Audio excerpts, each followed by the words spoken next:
As the Muslim enclave of Srebrenica fell to Bosnian Serb forces in July 1995, Muslim men and boys, separated from the women and children, fled.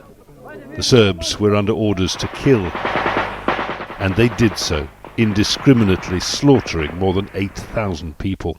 Zahid was among those fleeing for their lives.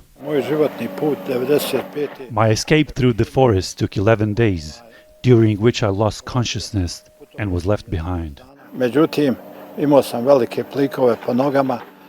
Flies ate the blisters off my feet, and maggots crawled through the flesh.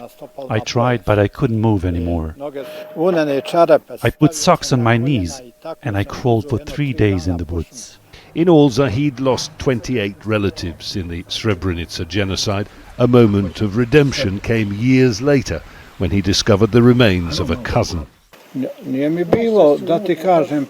It was a tough moment, uncomfortable, because this is the skull of a human being, a man I knew.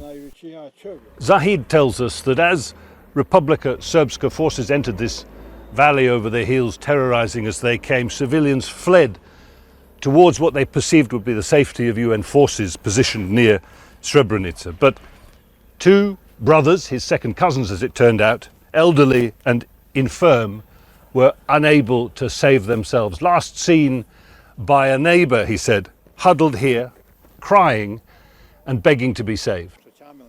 Zahid explains that Chamil and Hasib were killed by the advancing Bosnian Serb forces. The skull Zahid discovered was Chamil's, distinctive for its missing front teeth.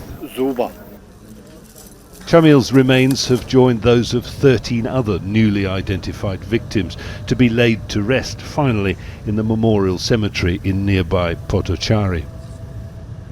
But almost 30 years later, the memories and evidence of that time cannot be erased.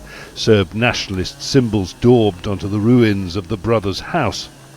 Here, a sinister slogan: knife, wire, Srebrenica. Symbols of hate amid the ghosts of a genocide. Jonah, Al Jazeera, Srebrenica.